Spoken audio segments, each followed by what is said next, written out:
Welcome to episode 281 of the DFO Rundown, brought to you by Betano.ca. The game starts now. You lock NHL, you got lots going on. Of course, the NBA back in full swing. You can go on parlays, you can go on player prop bets. They got it all. Have fun in the game at Betano.ca. Happy Monday. I'm Jason Gregor. We welcome in Frank Saravalli as we are 11 days away from the NHL trade deadline. There hasn't been a trade since Sean Monahan early in February, and we got 3 days left. Frank, are we going to go tradeless for the rest of February? Sure seems like it. Man, the odds would be against that, but it does feel like that. Look, it's always the kiss of death to say this, especially on a recorded podcast that some may not listen to for 2 or 3 days. But I don't know of anything right at this exact moment in time that's front burner. Yeah. I spoke to a GM yesterday who said he's surprised it's actually been kind of quiet. It's like, I don't know if everybody's just waiting or the fact that there's little cap space available, Frank, for all those top teams. That it's not the cap space. Nope. Yeah. No, it's everyone that I talk to doesn't really like the market. High prices for guys that may not be impact players. Yeah, well, and that's fair. And that, to me, that's always the, that's always the game you play. No GM's going to come out and say, whew, I really like the price point. And man, there's some great players available. No chance. But I think it's a combination. I do think the cap space plays a factor a little bit with teams having so little. Now, a team like Toronto has lost because of Klingberg on LTIR, but they've won 7 in a row. So they don't feel like they have to rush. I still think that they're going to make some deals, no question in my mind, but maybe the urgency isn't there. And part of me is like, you know what? I'd rather a mass flurry in the days leading up to the deadline, make it more fun. I know there will be moves. Like, oh yes, we can't. I think there's a 0% chance that Colorado, Edmonton, and Dallas don't make any moves, to say nothing of Vegas. That's at least 4 teams right there that I'd be stunned if they don't do anything. New York Rangers, same category. I'm sure the Florida Panthers will find a way to add. I know the Toronto Maple Leafs would like to. What's Steve Yzerman and the Detroit Red Wings up to after a thrilling week and a couple magical performances from Patrick Kane? Like, there's plenty of teams that want to do stuff that we'll see things happen. It's a matter of when. Yeah, no, that's fair. And there is one team, Frank, I think after this weekend, reality should set in for that organization. And it's not just about this year. I think it's about the future. And a player, when you consider the people I've talked to, there's much more interest in wanting to acquire players with term if you can. And I look at the New York Islanders, Frank, they cannot bring the band. Everything we said at the start of the year has come to fruition on the New York Islanders. Everything. Now, I've been wrong on a lot of other teams, but I was right about about them. And they brought back the exact same team that missed the playoffs. Right now, we traded for Bo. You had Bo Horvat for a long time. Okay, it's not an argument. It's the same team. And the one guy, Frank, if I was the Islanders, and I think you would have lots of interest from other teams, is Brock Nelson. And it's not that I'm trading Brock Nelson because he isn't good, but they need to get they need to retool that team. They have no choice. And I don't think they have a lot of guys that have trade value, but he has trade value. And you could get him for two runs. If I'm the Islanders, I would look at, if I was other teams, I would start calling to see what the interest would be. Man, it goes against everything that it feels like the Islanders think, which is they have a better team. Like, we have this mound of evidence to suggest that the Islanders are just a mediocre to below average team. And they're clinging to this idea of 4 years ago, they went to back-to-back East finals, and that if they get in, they could get there. And some of it's on the strength of their goalie. Every single move that they've made, whether it's been trading for and then extending Horvat, or all of the guys that they've re-signed and kept, I know that Lou Lamoriello is loyal, but it seems like almost to a fault now. Like, how many times do you need to see the same thing before you realize that this team is just okay? The Islanders are who they are. The definition of mid. Yeah, like the last 3 years, Frank, including this season, the Islanders are 20th in points percentage. They have 102 wins in 221 games. They don't even win half their games. That's who they are. And because that core has been the same core, they have an elite goalie. It doesn't matter, right? It's just how it is, and they need to wake up and realize that that's who they are, right? They're not good enough. Point blank. They're simply not good enough. They're 26th in offense, Frank. What do we say? They can't score. You can have the best goalie around, but you can't score. You can't win. Like, they're 2.88 goals for, 2.89 goals against, right? And they're considered a defensive team. They're 26th in the NHL in offense, and they still have allowed more goals than they score. Like, I'm sorry. That's just, they're not good enough. Now, defensively, I think they're 10th in that time, so that's fine, but it's not good enough because you can't outscore your good defense. Like, it's a reality check for the Islanders, and if they don't, their fans need to be calling for this because their team is not improving. It's not. And who's the young guys that are coming? Yeah, I'm not seeing it. Yeah, like, honestly, Brock Nelson, if I was an opposing GM, it makes a lot of sense. He makes a lot of sense. He's a really good player. I'm not saying that you trade him because he's not good. You're trading him because he's going to help you, because he can't help you. Like, he isn't good enough. He's not an elite player. He's not a superstar player, but he's a really good top six forward, like really good. And Cal Clutterbuck would be as good as any bottom six forward you could add. Yep. Yeah, and he's a guy that, for whatever reason, chips in an odd number of playoff goals for someone who barely scores more than 5 a year. Yeah. In 2021, he had as many goals in the postseason as he did in the regular season. I don't know why that is. He's got 12 career playoff goals. Yeah. And that's their problem. Like, he's a pending UFA. So is Matt Martin. Guys like Mike Riley, Sebastian Aho, Robert Bortuzzo. Like, but wouldn't you be shocked if they end up selling? I would. Well, I'll be shocked if they don't sell, because if they don't sell, then guess what? It's time for them to make a GM change, because he's clearly out of touch with where today's NHL is if he doesn't sell some pieces off at the deadline. They are 9 points back with 3 games in hand. Yeah, and how many teams ahead of them? 1, 2, 3. Yeah, well, technically 4, right? Because you got to catch Detroit or Tampa, or technically Philly, right? So you got to jump 4 teams. Not happening, right? Yeah, they're technically 7 points back with 2 games in hand. Yeah, they are. Both the wild card teams are from the Atlantic right now. Yeah, so if you go to Philly, right, like, it's not, and it's 2 games in hand on Philly. So I don't see it. Like, they're 3-4-3 in their last 10. They're going nowhere. Patrick Watt came in, and, good for him, but he's not a miracle worker. Like, you can't just magically have high-end offensive guys if you don't have high-end offensive guys. Right? Minus 28 goal differential. Yeah, they can't score. So 16 regulation wins. Oh, dude. Like, Noah Dobson. The Sens have 3 more than that. Yes.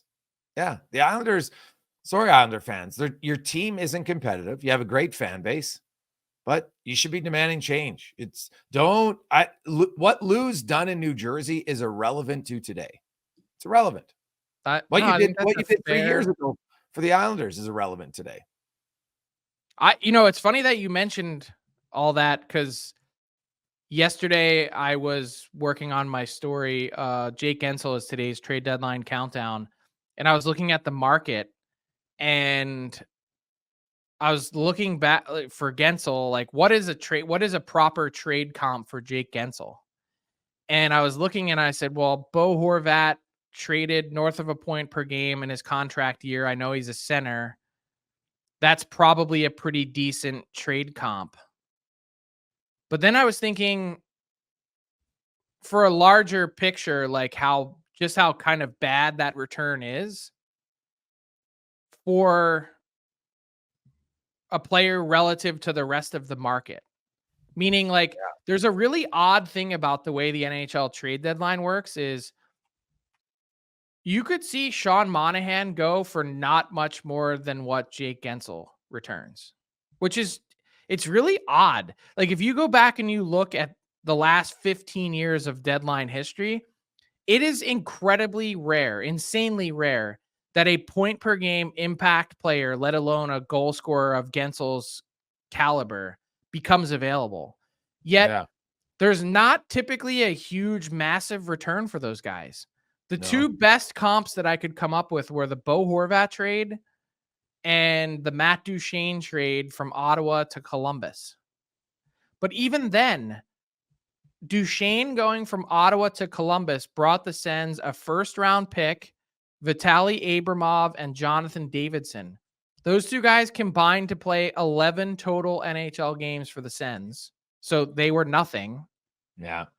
And the first-round pick was 21st overall. I mean, it's fine, but like for a point per game winger, it's a really odd development in the market that I can't quite put my finger on why. Like, you would think that because that's the case, that more teams would then be involved to try and get those higher end players that rarely become available.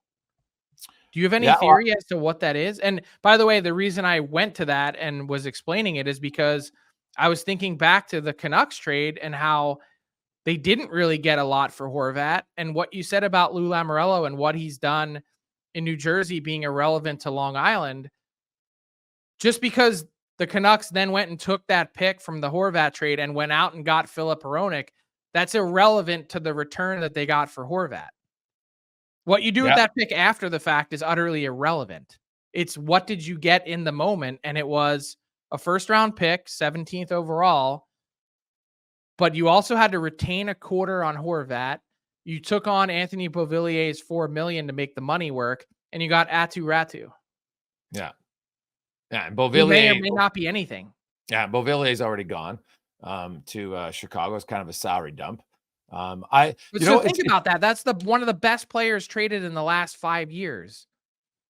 Yeah. At the time, Horvat had 29 goals in 34 games. Yeah. Well, I think part of it's this.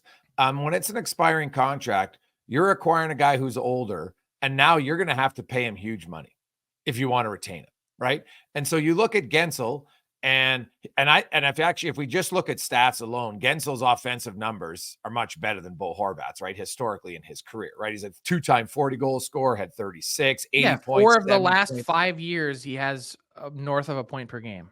Yeah, and Horvat he had one great year and is back to being a really nice 55 to 60 point center. Yeah, that's what he is. And Jake Guentzel. So you look at teams right now, Frank. I think even if he's a pending UFA, so even if Pittsburgh retains half, right? You still look and say, but there's no guarantee, because at the time of the trade, unless it's a sign and trade, there's no 100% guarantee you get to retain his rights. Right. So now the team's like, geez, do I want to give up this much for a guy who I might not have? Like, look at what Edmonton, because there's not many players that get traded with lots of term, right? That are good players. But Matthias Ekholm last year, they gave up Tyson Barrie, cap space, whatever, to make it work. Then a 32nd overall pick in Reed Schaefer, and then a first-round pick that year and a 4th, right? Like, and Reed Schaefer wasn't a high-end prospect at the time, right? And that's for a guy with 3 years left on his deal at a set number. Like, I think during the season, Frank, the teams that trade those players historically don't get as much as you would in the summertime. It's a bizarre factor of the market. Like, I think having no term is a good thing in this case. And I think having the term that the Oilers got, and I'm in the minority on this, but I don't really want to know what Matthias Ekholm looks like in the last year of his deal, because I don't think he's going to age well. Yeah, he might not, but you're looking, if you get 3 good playoff runs from him, you're fine. Yeah, okay. But you're still going to have to contend with the last year of the deal, and you should still be in a competitive window to win. The Guentzel thing is going to be fascinating because whoever gets him, or whoever signs him, he's been criminally underpaid at $6 million for the last number of years relative to market. So you're going to have a guy who wants to cash in, one, and two, he's going to be 30 years old when he plays on your team for the first time under that new deal. Yeah. It's going to be hugely problematic. I'm not saying I think he could age just fine. He skates incredibly well. He's in the 93rd and 94th percentile for speed bursts. His mind is sharp. He's, it's one thing to get to those areas. It's another thing to, arrive on time and find soft space, which he does really well. But 7 or 8 years, taking him to 37 or 38, at what number? Probably starts with a 9. Yeah, I think the one thing Guentzel has in his favor, he's only played 500 NHL games. He doesn't have a lot of tread on his tires, not aware. And so let's say you sign him, and for the first 6 years he plays every game. He's still not at 1,000 games yet, right? So that's kind of a little bit of an advantage for him, I think. A little bit of a late starter in the league, so there's not as much wear and tear on his body. But my point is, it's going to be not just acquisition wise, but cap wise, it's a significant transaction.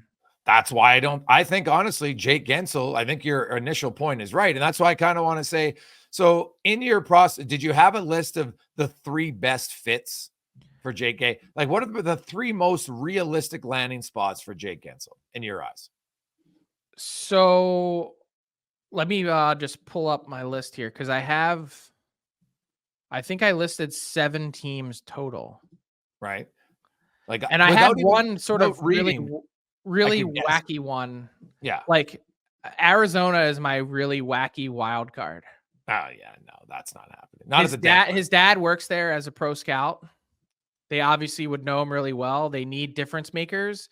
And more than that, the Coyotes have not just the cap space, but the picks and prospects to be perhaps the best trade partner you can find. But it doesn't make any sense to do it now for them. That's the problem. Now, did that come with the caveat, Frank? Was that the Arizona Coyotes or the Utah Coyotes? I see where you're going there. Right? And because think about it. If you're now the new owner, let's say they move teams in May, right? And I'm using May because that's when it was announced that Atlanta was going to Winnipeg. And if that happens, now you're that team and you come July 1st, you're in a new city and you're like, hey, we need a guy who's got some name recognition. We're going to bring in Jake and we're going to overpay him because we have more cap space than any team in the league. Right. Right. So that one would make sense as a free agent signing. Trade, probably not. But like Colorado, this may be your only chance to get him. That's the other part that you have to consider. Yeah, fair. But wow. You'd have to do it as a sign. I'd have to, if I'm Arizona and I can't see that happening with them. I can't see with everything in flux that their owner says, hey, you can have a $70 million line item that we're going to commit to, which may be part of a sale. No one wants that on their books. No. So even though the new owner would buy the team, Frank, and then turn around in the first and do the same thing. Yeah. Do the same thing. They don't want it existing because it wasn't their idea. Yes. I understand how that makes a lot of sense. And they don't have a defenseman under contract next season on their NHL roster. Well, they got some RFAs who can't really walk, but yeah, I see your point. So Guentzel, anyway, Colorado needs him desperately. Right, like they're one of the teams, but I wouldn't say they're the best fit. So I've got my teams are Arizona, Carolina, Colorado, Detroit, Edmonton, Florida, New York Rangers, Vancouver Canucks, and Vegas Golden Knights. If I had to pick 3 best fits, it would be Vegas, Detroit, and Carolina. See, I think Carolina really needs a center. Yeah, but how many times over? Yeah, I know they need a score. You're right. You said you've blasted them saying you need a superstar difference maker. But I don't think he's that. I think he's closer to Sebastian Aho. So I do agree that he's an player. I don't think he's complimentary player. Yeah, I think he's elite. I think he's. That's the really fascinating part about the Guentzel thing is I think I looked it up over the last 2 seasons. He's only played 100 minutes total without Sidney Crosby. Yeah, he plays a lot with Sid, and that helps. But he's also a pretty good player. Like I've had, Mike Rupp, who covers all their games, says, hey, like he has success not just because of Sid. He brings a lot of Sid's success too. He works well with him, according to Rupper, and he sees him way more than I do. The numbers are undeniable. Jake Guentzel, 5th in the league in scoring chances, 6th in shots from the slot, 9th in shots from the inner slot, and 9th in deflections. Only 5 players in the league have a higher expected goals per 60 minutes than Guentzel. Pasternak, Matthews, John Tavares, and Zach Hyman. Yeah. Oh no, he goes. Give Guentzel goes where the goals are scored. There's no question about that. So Detroit with an extension, though, that makes sense. That's a fascinating one. Yes, it does. Carolina, they've got cap space because their whole team is in flux. They've got Teravainen up this year. They've got Brett Pesce and Brady Shea up on their back end. See, for me, if you get Jake Guentzel, you're getting more of the same in Carolina, and that's why I wouldn't do it. But what if Aho it plays the role of Sid? Yeah, maybe. Yeah, he might be the best option of guys available over the next few years. You could be right. Seriously, tell me where they're going to get tell me where they're going to get a 40-goal scorer. Yeah, well, if he is a 40-goal scorer twice, so that's fair. He's probably a little bit higher than some, but he probably makes the most sense for a fit in Carolina because they're good as is. So they would add another, and he's probably the most dangerous scorer to their team. Right, he's a better scorer than any goal scorer they have. I think that's a fair statement. So, yeah, he would make sense there. The other teams like Edmonton could really use him, but Edmonton probably has other issues they'd like to address too. Because if they get Guentzel, that they're putting all their bullets in one. Yeah, it kills everything else that they might want to do for the most part. And I'm really not convinced that Edmonton needs him. Like, how different is Guentzel than Evander Kane? Yeah, fair. How different is Guentzel than Zach Hyman? Well, yeah, I think they're different. I think Guentzel can score a little bit more from distance, but the thing is having one on each line. Like, look at all the things I just said to you. Yeah, he's neck and neck with Hyman in all of those categories. Yeah, but having one on each line, Frank, I think right now there's a big hole in Edmonton. Like they have 5 top 6 players, not 6. But is that their biggest need? It's a good question. I think they need more true, authentic defenders. Well, dude, I wrote it 3 weeks ago that if it was me, I would have went out and got Nick Dowd and Beck Mallenstein together as a duo out of Washington. That doesn't cost you a lot. I know it even might cost you a first rounder, but you get Nick Dowd at $1.3 million for 2 years. I think that, and you get Beck Mallenstein, I would do that because Edmonton needs more sandpaper and defensive awareness and some offensive creativity in their bottom 6.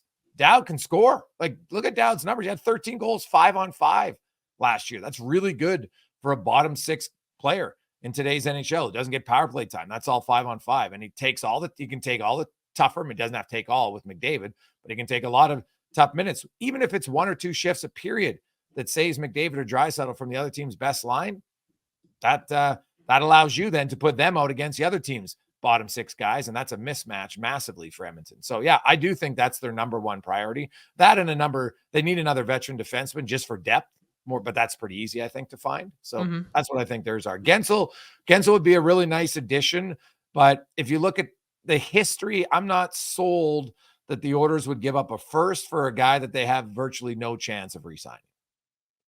Yeah, it's another great point. There's no way they could really fit him in. And I don't think Jake Guentzel, I don't know. Lots of American guys don't sign in Canada. That's just a fact.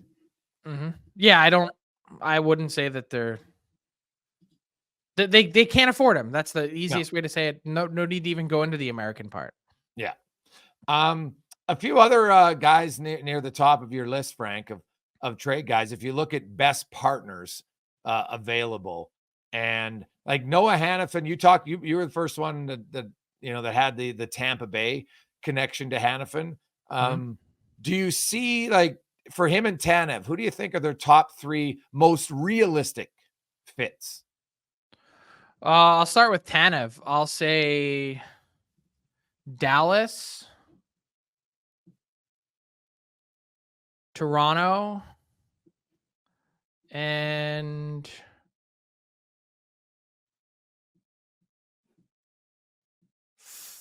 ooh, I'm torn between Winnipeg, and Florida. Oof. Yeah, see, Winnipeg is the one that's the team that came for me. Is I think Winnipeg's good, and Winnipeg's gonna win with defense. That's and I know they went out and got Sean Monahan, but look at all their numbers. Defense is their calling card. So why not improve the area that you want to play the best? And that's what Tanev would do for the Jets.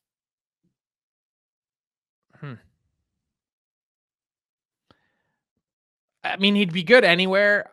I just think Dallas needs a different element. Okay. I said this the other day, 22nd in the league in block shots. Tanev is second, personally.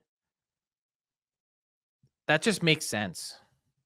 He's different than the rest of their D-men. And if Calgary can get, Winnipeg and Dallas in a little bit of a bidding war, maybe somehow you squeak out something else in that deal, because you look at that Central Division, Frank, my goodness, that is tight amongst those three teams. Yeah, I think the clear best fit for me is Dallas. But I also really like the idea of him going back to Van. Yeah. They could use one more defenseman. They've had some injury issues with Susie, who's working his way back. I don't know. Yeah. What about Hanifin? Hanifin's a lot tougher. I'm really having a hard time with that market for Hanifin.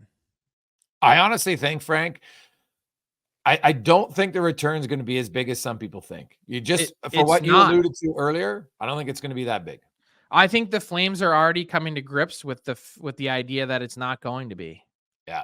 Because a lot of the teams that would be in the mix don't have the assets. Bingo. Boston, Florida, Tampa. Between the three of those teams, none of them has a first-round pick this year. I think only Boston has one next year, 2025. And then Florida and Tampa don't have one until 2026. Yeah. I mean, how does that help Calgary? No, Calgary, honestly, I think might be better suited to try to find a sign and trade for a non-playoff team right now. Now, Hanifin might not do it, but if he could get the guaranteed money, then I would at least try to explore that avenue right now. But what's his incentive to do that? He's going to get paid either way. Wouldn't you want to go somewhere if you have to go somewhere temporarily to a place where you have a chance to win this year? Yeah. But if you look at the top teams, do a lot of them really have the money to give him what he wants, even in the summertime? Yeah, I mean, I think if you're Tampa, you could map out a way. I don't know how. They already got 9 guys for 60+ mil, but I think they have $10 million. It would be basically trying to find a way to make $10 or $11 million work between Hanifin and Stamkos. Yeah, which is. But then you could also move someone from your team to create more. Yeah, maybe. Tampa's made hard decisions every year in the summer, moving guys out. That Ross Colton is the latest example. Last year, couldn't afford to pay him, got to move him. Yeah. Yeah, they could. You're right. So, I mean, where they've gotten themselves into trouble is the Connor Sherry deal at $2 million a year. That's a tough one. I 10 just think points this year. I still, even last year, coming off a 15-goal, 37-point season, I was saying to myself in the summer, what does this guy do to help you? And then they give him 3 years. Honestly, when I look at the Tanev and Hanifin returns, Frank, I think Flame fans are going to have to brace for it's not going to be as good of a return as they think. But that's, I think, why you place even more emphasis on squeezing every last drop out of the Tanev deal as possible, which I think is why he hasn't been traded yet. Yeah, you could be right. They're willing to risk whatever happens injury-wise, hoping that he just holds up so that they can get as much as they can for him. It's a bidding war. There's probably 10 teams in the mix that have inquired or have been seriously in it on Tanev. Yeah. Well, hopefully the bidding war works for them. The housing market right now. So see how that goes. A few other things, Frank, from the weekend. Of course, quite a night in Chicago. It's a Chris Chelios night. What happens to be the return of Patrick Kane into Chicago. And of course, Chelios, addresses Patrick Kane in his speech. The crowd goes nuts. Then Kane scores the overtime winner. In typical Patrick Kane fashion, it was quite the night in Chicago for Chelios. They brought back a lot of his teammates. They're on the ice, and the crowd was loving it. There hasn't been a lot of reasons to celebrate in the last few years for Chicago, but man, they got a pretty, Chelios is a great player, Roenick, but then you look at the 3 cups, like they'll have lots of reasons to have those type of nights. And that's really, I think, what the fans are going to be looking forward to most here for the next few years, of those type of evenings. Yeah. I mean, to be fair, they do have Connor Bedard and they'll have a lot to look forward to. But it'll take longer than people think, Frank. I'm just pointing that out. Okay. I disagree. But it was the Kane ovation that got me. Like, they just didn't want to sit down. He had to take 3 separate laps around the rink. Like, it was interesting to watch. Like, even the officials on the ice were like, okay, do we blow the whistle here? Like, what? It was like, it had gone on so long and was so impressive. The send-off that he got, that just, it made the hair on the back of my neck stand up. Well, you think about what Patrick Kane, they win a lottery to get him, and how different their organization would have been. Because I've always said it, I felt Patrick Kane was the most important player during their cup winning years. That, like, Duncan Keith was very good and Jonathan Toews was very good, but to me, Patrick Kane, he, especially in the playoffs, was the stone cold killer. Because he scored goals like he did in overtime. It was Patrick Kane. And I could see why and he was like Patrick Kane for years, Frank, when he would get the puck in the offensive zone, he would have it down low at the circles, and he would circle back up to the blue line. Like, it was like, okay, something great's happening right now. Like, I firmly believe that for many years, he was the most dangerous player in the NHL with a puck on a stick in the offensive zone. It wasn't close. And he would just, it was almost like he got the puck and he'd start circling back and he was just like, okay, here we go. And he would get excited. And it was just like, oh, it was breathtaking to watch. And I could see how the Chicago fans, who's a really good hockey market, have seen a lot of really dynamic players over the years. They understood the importance of Patrick Kane. Because I think sometimes, as crazy as it sounds, it's that team was so good and they had Marian Hossa and Seabrook, like that, a lot of really good players. But they were all there, by the way. Oh, as they should be. But Kane, to me, was always at the top. So I would agree with you. And I would say still today, right now, I don't know how many players I would pick before Kane if I needed a huge goal. That's a fair point. I mean, honestly, how long is the list? Like, I could see you making the case for Austin Matthews at the rate that he scored. Yes. Maybe McDavid, maybe Draisaitl. Like, honestly, Pasternak. Who else would it be? Kane, now that gave him the 2-point game, gave him 28 points in 27 games, which, by the way, is bang on for the 85-point prediction that I had. I said 85-point pace to close out the season.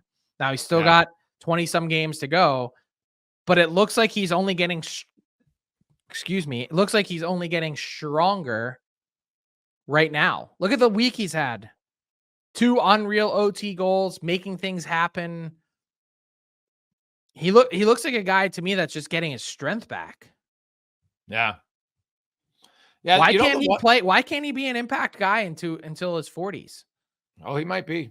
You know, the one guy, actually, Frank, now we haven't seen him in the playoffs, but one guy who scores some big timely goals really is Elias Pettersson in Vancouver. He has a tendency to score the key goal at the key time. Now we have seen in the playoffs, it's a different animal, but I've seen that from him. He's shown signs of it, but as we all know, the playoffs are a much, much different story. And it's a bigger moment, just the reality of it, right? There's way more on the line.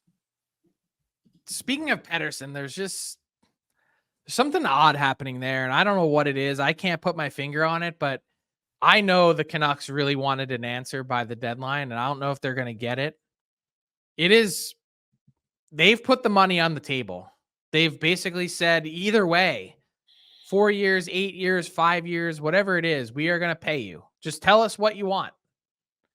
So what's And the holdup? I don't know. I don't know. It does not make sense to me. Yeah. I think we're reaching like the theater of the bizarre. Obviously, great team right now. Yeah. One of the foundational franchise pillars. What more do you like? You've got the money, you've got the great team. What more do you want? Yeah. Like, and Vancouver, this is not, they don't look to me like a one-off. Like Vancouver with Hughes and Demko and him, like they should be poised to be a really competitive team. For 10 Even if years. he only signs for 4 years, like take an Austin Matthews contract and go 4 years. Your team's going to be highly competitive for those 4 years. There's no guarantee on any team you sign you're going to win. So you want to be in a competitive team that you think has a good chance to win. It's also a great place to live with a proud tradition of Swedes impacting their franchise. Like it doesn't make a lot of sense to me. No. Quickly, Frank, another thing over the weekend, Nikita Kucherov, for the second time in his career, first player in the league to score 100 points in the season, did it in 59 games, which is pretty good. I think the only active player better is Connor McDavid, did it in fewer games twice, 53 and 56. But Kucherov, he has 40 more points than anyone else on his team. And there's still 20-some games left in the year. Like Nikita Kucherov, if anybody does, like I know everybody, hey, Matthews is going to get 70 and McDavid's going to get 100 assists, and those are unreal numbers. But the wording of the rule, do not count out Nikita Kucherov. When you have most valuable to your team, come on, like he could easily be the front runner still. He should be. I know he's not in a Canadian market and he's in Tampa Bay, and some people are tired of Tampa Bay, but I'm telling you, you can't overlook Nikita Kucherov's season, man. 40 more points, and it's not like Braden Point's a schmuck. Braden Point's a 50-goal scorer. Guy scored 100 points, and he's got 40 more points than Braden Point, for God's sakes. So that to me isn't the most impressive stat. When talking about Kucherov's case, it's that he's factored in on 102 of Tampa's 206 goals scored. Yeah, he's at the highest rate, 40, was it 48%? 49.5%. Call it 50%. Half of their entire scoring has, at some point, it's come off of his stick. That's a pretty impressive number. Yes, most players are lucky to get to the mid 30s. Yeah. In terms of most of the team's best guys are like 41, 42. I've looked at it. And sometimes you get up to 45. But yeah, he's at 49. I know I did this a week ago or a week and a half, and he was at 47.8. So obviously he's got, because he had 4 points last night. So keeps growing. But yeah, you think about it, like there's going to be, and I wrote about it. To me, there's lots of guys that have strong cases, but Nikita Kucherov's case is pretty damn solid. Mm-hmm. It's funny. We had this huge debate last Monday about the Hart Trophy, right? Yeah. And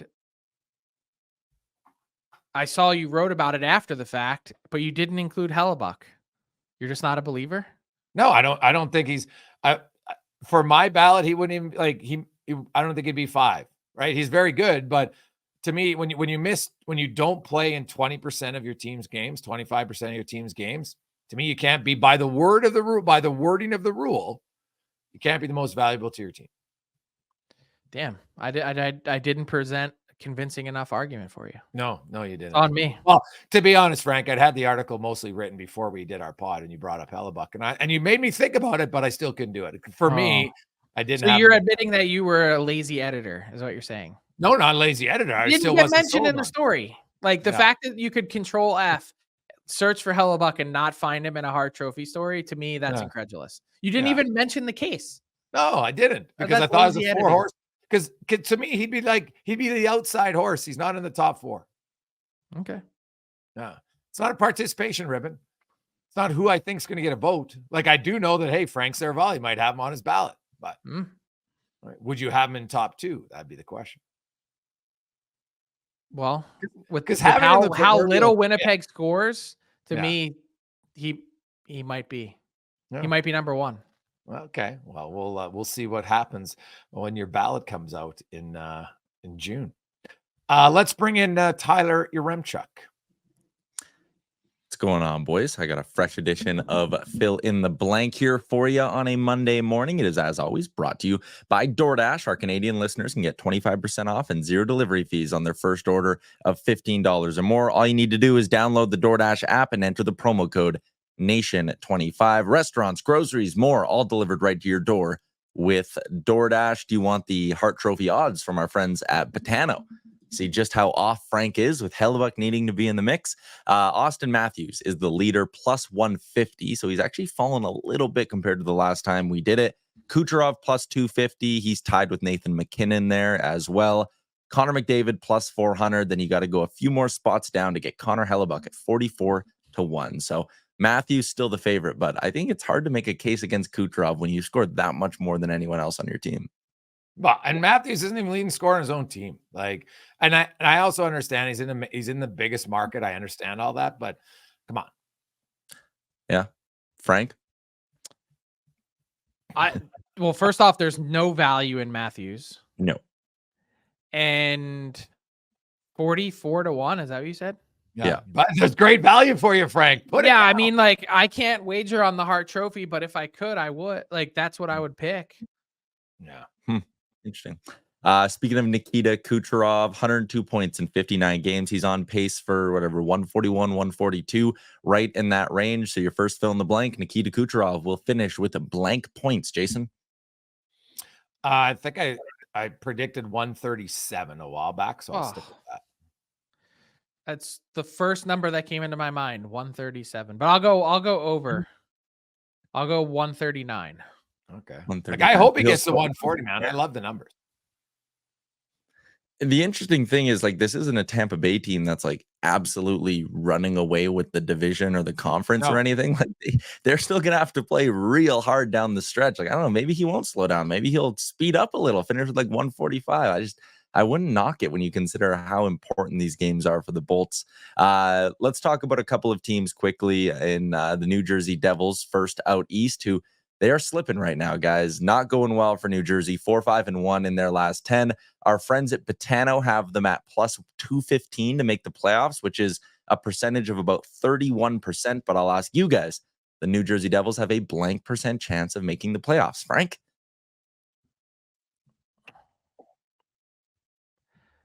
I'm going to say 37.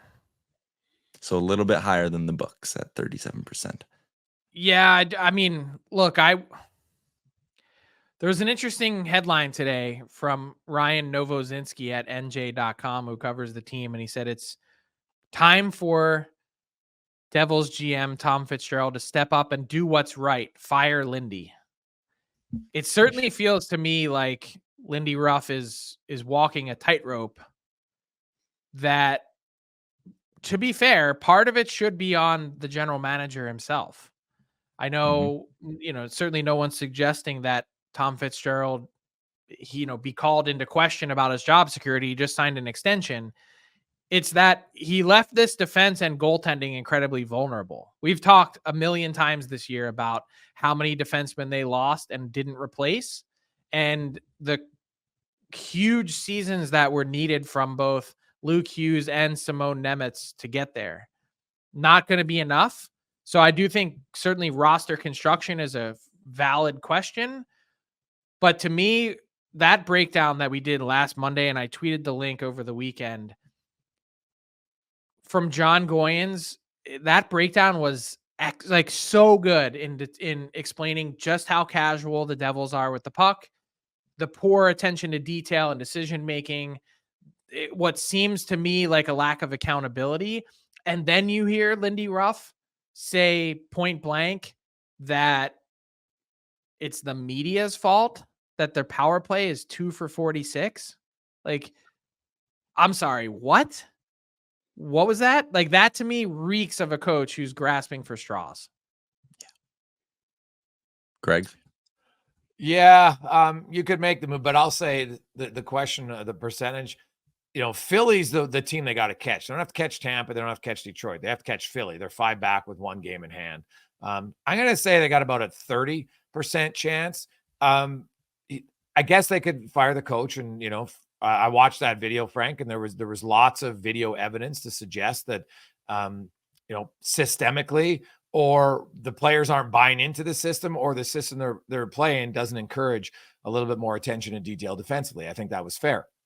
So you can make the coaching change, but coaching change is one thing. Is it, are you then going to add, right? That's what I was going to say. That's why my number's higher, because I think that one of those two things is going to happen. You're either going to add in a significant way at the deadline, either on defense, or like Hanifin could be a target for them.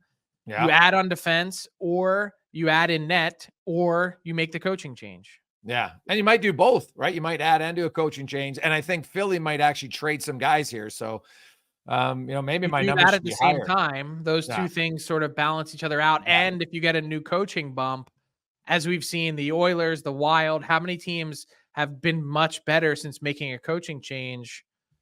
I wouldn't rule out the possibility of it.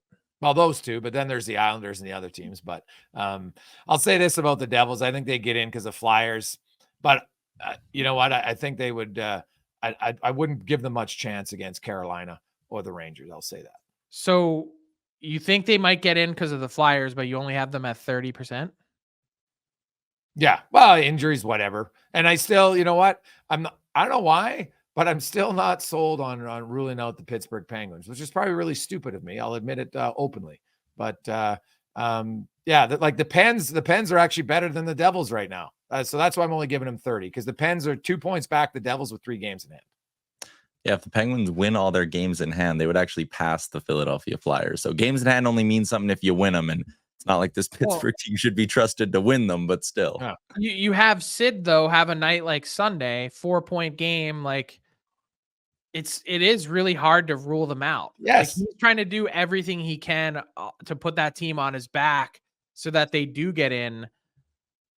I'm with you, though. Like, I don't care what the metrics or underlying numbers say. I don't even really care what the standings say. I think we've seen enough from the Penguins to know what they are, but it's a weird. Yeah, no, third play, like, they're in the right division, because no other division would they have a chance to finish third. Yeah. All right. Last one. We'll go out west. Similar line of question, but instead it's a team that's getting hot. It's the Calgary Flames, a BOA win on the weekend. They've won 3 in a row, 7-3 in their last 10 games. They are 5 points back of the final wildcard spot in the Western Conference. Our friends at Patano have them at plus 350, or a 22% chance of making the playoffs. I will ask you guys, though, the Calgary Flames have a blank percent chance of making the playoffs, Jason. Sorry, Flame fans. I'll say 1, because they're going to trade guys off. And yes, they're winning, but Nashville's won 5 in a row. The team they're chasing is heated up at the exact same time. There's the Blues and the Wild in between them. They're going to trade guys off. I'll say 1% chance, because you're telling me there's a chance, but I think it's pretty low. I'm going to say 10.